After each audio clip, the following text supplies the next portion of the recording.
Inside Athletics coming to you from the Principality of Monaco. I'm your host, Ato Bolden, and every now and again on this program, I get a chance to sit down with a legend and a champion. Tonight is such a night because we are joined by the USA's Dick Fosbury, the 1968 Olympic champion, and of course, the pioneer of the Fosbury flop. Welcome to the program. Very good to have you. He and I are Facebook friends, so you'll bear with us. We're already familiar. I want to ask you, first of all, about 68. Before we go into anything about the high jump, 68 was a Special Olympics, probably the most memorable Olympics.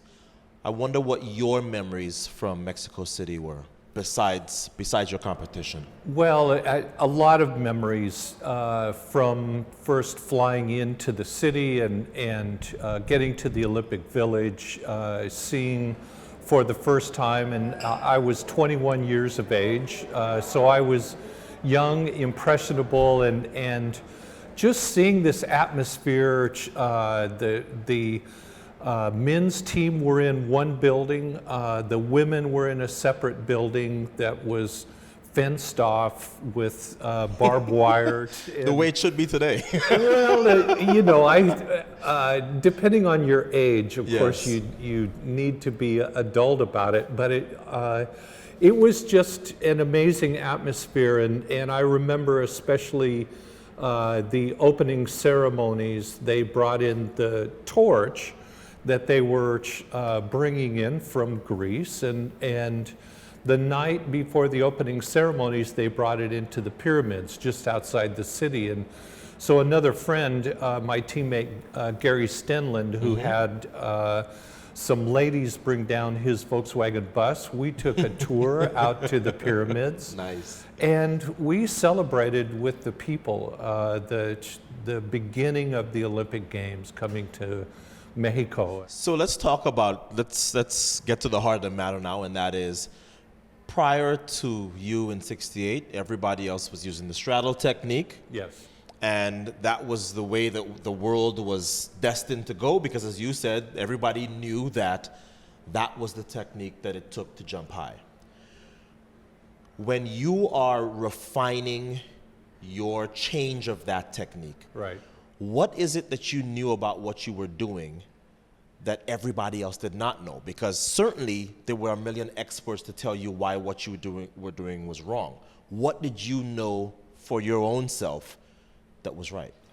Well, as I'm sure you experienced as well, what we learn as athletes is that in order to play the game, follow the rules, stay within the boundaries, we learn how to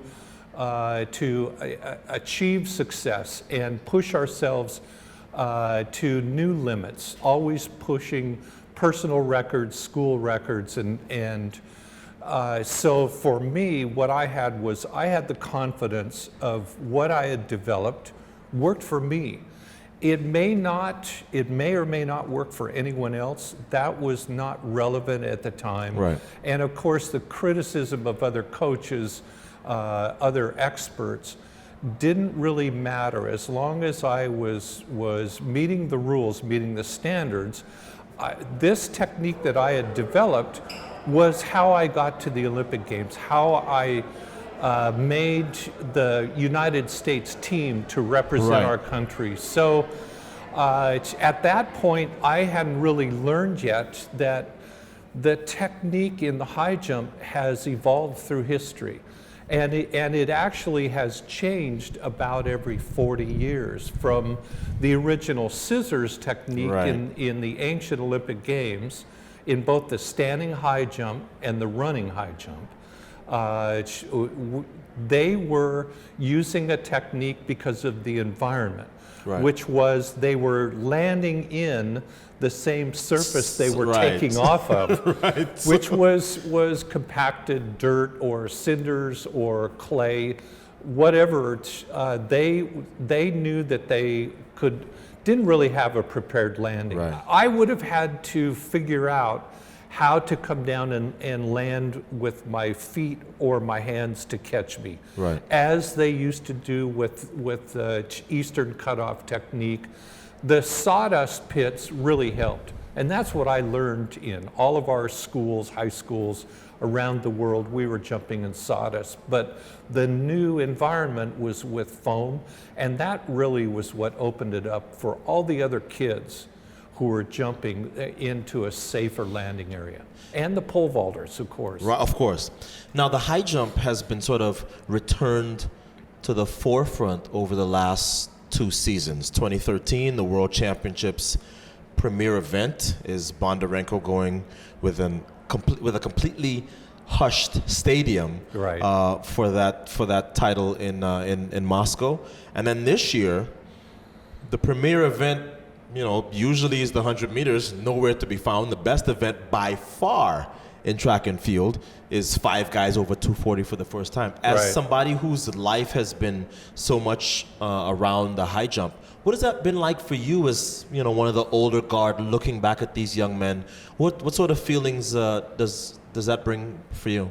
Well, I love the fact that now we have a couple of guys, and the same thing will happen with the women as well. Right. But you get that high level of competition against each other, and that's what pushes us to record heights. Now, Sotomayor was very competitive. I saw him in '87 in Rome at the World Championships, and he was very new, but explosive, and you could see he would be very exciting to watch. Now today we have this high level of competition, and that's what will I think push one of those guys to set a new world record, and it's possible 2 of them could do it in the same day. You know, once you have that head-to-head competition, that's what's so exciting in sport, and you can't ever predict it. That's why we love to watch it. Right. Now, I have a little bit of a sense of what it's like to be a pioneer myself, and my coach and Maurice Green. What is it like for you seeing the entire planet now? There's nobody that does it the other way. Do you have that sort of sense of you see where your technique has now taken, humankind, and you go, not in a million years would I have thought that this is where it would have ended up? Well, I've had the good fortune and blessing to have an impact on the sport and made a contribution to the sport. But to be honest, I didn't set out to do this. Think that I was you were doing it for you. That's it. I wasn't trying to change the event. I just wanted to play the game. What's interesting is that there were 3 of us, high jumpers, who were jumping over the bar backwards in the 60s that started to do this. We had never seen each other. Myself, Debbie Brill, and there was a young boy from Montana who was the first guy that we have on record and photographs of him jumping over the bar backwards. We had never seen each other. Debbie Brill had never seen me, and yet she came up with this style, jumping backwards. This is something that is, I define it as a natural style or a natural technique that was bound to be discovered. I was blessed to be the first one and have success at this high level. And so, of course, in those days, all Olympic sport was amateur. Of course. No compensation, whatever, but I was fortunate because I got the naming rights. Right. And so that's been something that I'm very proud of. And I observe now other kids that are always trying something different. When you're playing a game, once again, staying within the rules, but other than that, you get to express yourself in your own way.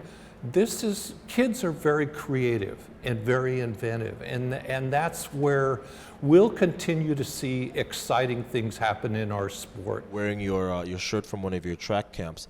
Tell me about when you interact with some of the young people of today. What is their memory of you? Because, of course, they wouldn't have been around when you were in your heyday, but what do the young people that you work with remember about your career or your contribution? Well, most of the kids nowadays, if their coach has access to video and a computer, they'll have seen film. Yes. And images that are posted online. So it's fun that some kids know what you've done when you start to coach them and teach them. If That they've certainly learned helps, a right? little bit about the history. Yeah.